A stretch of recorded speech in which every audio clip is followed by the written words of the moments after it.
বন্ধু, যদি হঠাৎ আপনার মৃত্যু আসে তাহলে কি হবে আপনার সাথে?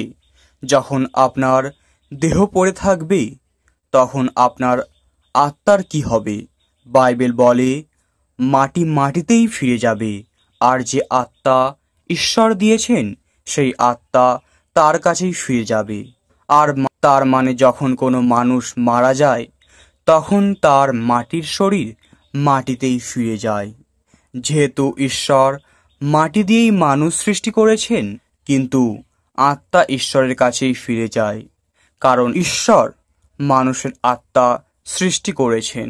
তো বাস্তব সত্য এটা, মানুষ যখন জন্ম নিয়েছে তখন তাকে মরতেও হবে। কোনো কিছুই সে হাতে করে নিয়ে যেতে পারবে না। বাইবেল বলে মায়ের গর্ভ থেকে মানুষ উলঙ্গ আসে, সে যেমন আসে তেমনই চলে যায়। তার পরিশ্রমের কোনো কিছুই সে হাতে করে নিয়ে যেতে পারে না।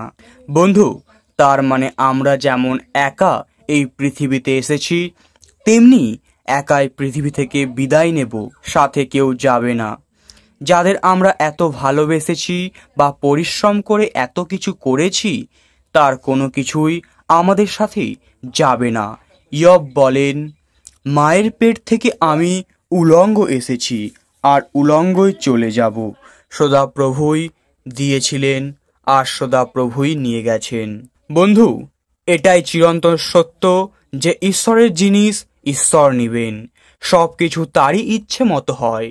অনেক সময় আমরা বলি অমুকে এত তাড়াতাড়ি মরল, তার আরও বাঁচার কথা ছিল, ভালো ডাক্তার দেখালো, মনে হয় সে বাঁচত, এরকম ইত্যাদি নানান ধরনের কথা বাইবেল আমাদের বলে।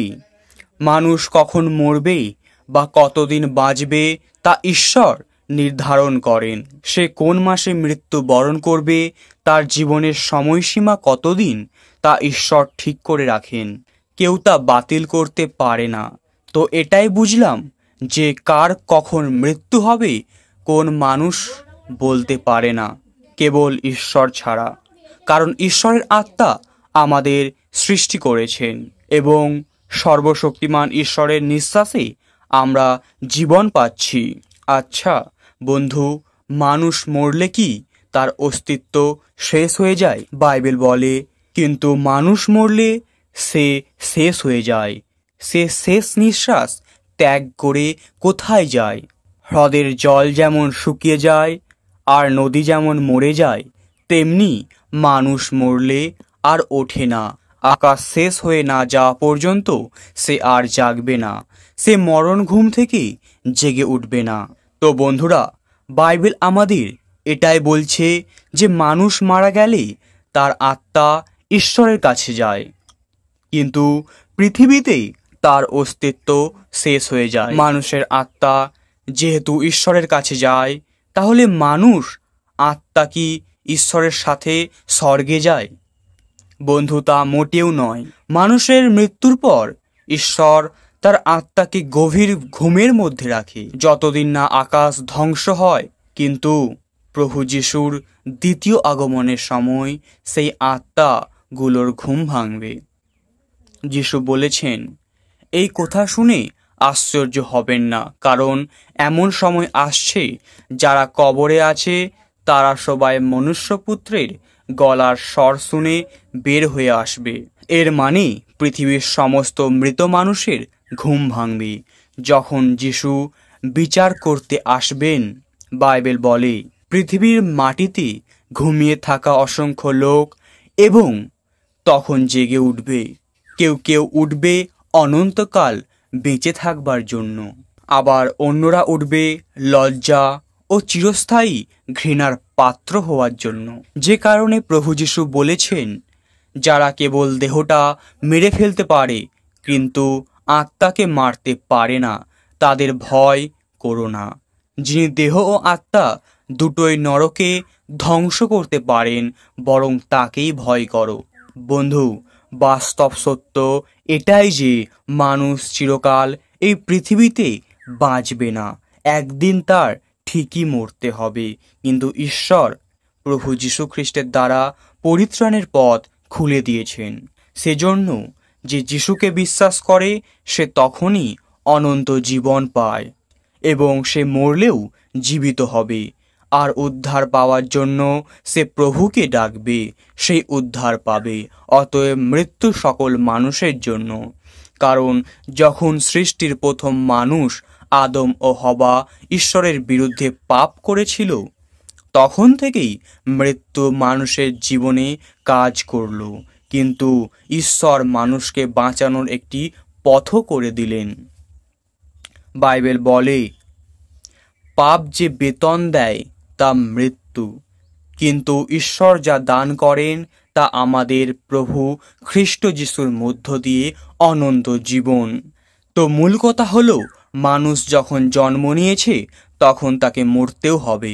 সেই জন্য যখন কেউ জীবিত রয়েছে, তখন যদি সে তার জীবনে যিশু খ্রিস্টকে তার মুক্তিদাতা প্রভু বলে গ্রহণ করে এবং তার মতো চলে, তাহলে তার মৃত্যু হলেও শেষ দিনে সে জীবিত হবে।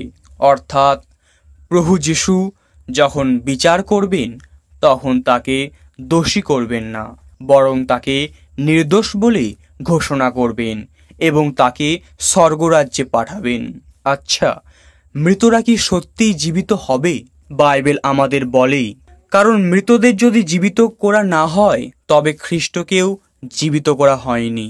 যদি খ্রিস্টকেই জীবিত করা না হয়ে থাকে তবে তোমাদের বিশ্বাস নিষ্ফল, আর এখনও তোমরা পাপের মধ্যেই পড়ে রয়েছ। তাহলে খ্রিস্টের সঙ্গে যুক্ত হয়ে যারা মারা গেছে তারা তো বিনষ্ট হয়েছে। খ্রিস্টের ওপর আমাদের যে আশা তা যদি কেবল এই জীবনের জন্যই হয়, তবে সমস্ত মানুষের মধ্যে আমাদেরই বেশি দুর্ভাগ্য। খ্রিস্টকে কিন্তু সত্যি সত্যি মৃত্যু থেকে জীবিত করে তোলা যায়। তিনি প্রথম ফল, অর্থাৎ মৃত্যু থেকে যাদের জীবিত করা হবে তাদের মধ্যেই তিনি প্রথমে জীবিত হয়েছেন। একজন মানুষের মধ্য দিয়ে মৃত্যু এসেছে বলে মৃত্যু থেকে জীবিত হয়ে ওঠাও একজন মানুষেরই মধ্য দিয়ে হয়ে উঠবে। আদমের সঙ্গে যুক্ত আছে বলে যেমন সমস্ত মানুষই মারা যায়, তেমনি খ্রিস্টের সঙ্গে যারা যুক্ত আছে তাদের সবাইকে জীবিত করা হবে। প্রিয় বন্ধু, বাইবেল আমাদের এটাই বলছে, যদি আপনার জীবনে আপনি যীশু খ্রিস্টকে গ্রহণ করে থাকেন তাহলে আপনি নিঃসন্দেহে বিশ্বাস করুন যে মৃত্যুর পরে আপনিও জীবিত হবেন এবং অবশ্যই স্বর্গে যাবেন। কারণ যিনি স্বর্গে থাকেন আপনি তাকে ঈশ্বর বলে বিশ্বাস করেন। বাইবেল বলে, যিনি স্বর্গে থাকেন এবং স্বর্গ থেকে নেমে এসেছেন সেই মনুষ্যপুত্র ছাড়া আর কেউ স্বর্গে ওঠেনি। যোহন 3:13। স্বর্গ থেকে এই পৃথিবীতে আসলেন মানুষ হয়ে, অবশেষে কালভেরি ক্রুশে মৃত্যুবরণ করে মৃত্যুর শক্তিকে চিরতরের জন্য শেষ করে দিয়েছেন। যদি যিশু আমাদের পাপের জন্য মূল্য না দিত তাহলে সকলেই মৃত্যুর পরে নরকের আগুনে জ্বলতে হতো। কিন্তু আমাদের ঈশ্বর প্রেমময়, কারণ কেউ যে ধ্বংস হয়ে যায় এটা তিনি চান না, বরং সবাই যেন পাপ থেকে মন ফিরায় এটাই তিনি চান। তাই বন্ধু, যদি আপনি এই মুহূর্তে ভিডিওটি দেখছেন তাহলে এখনই সময় নিজেকে পরিবর্তন করা এবং যিশুকে গ্রহণ করে তার মতো চলা। বাইবেল বলে, ঈশ্বর ঠিক করে রেখেছেন যে প্রত্যেক মানুষ একবার মরবে এবং তারপরে তার বিচার হবে। ঠিক সেইভাবে অনেক লোকের পাপের বোঝা বইবার জন্য খ্রিস্টকেও একবারই উৎসর্গ করা হয়েছে। তিনি দ্বিতীয়বার আসবেন, কিন্তু তিনি তখন পাপের জন্য মরতে আসবেন না, বরং যারা তার জন্য আগ্রহের সঙ্গে অপেক্ষা করে আছে তাদের সম্পূর্ণভাবে উদ্ধার করবার জন্য আসবেন। অর্থাৎ যদি আপনি একজন খ্রিস্ট বিশ্বাসী হয়ে থাকেন তাহলে এই জগতে একবার মৃত্যু হলেও স্বর্গে চিরকাল ঈশ্বরের সাথে থাকবেন। পৌল বলেছে, কারণ আমার পক্ষে জীবন হলো খ্রিস্ট এবং মরণ হলো Love. God bless you.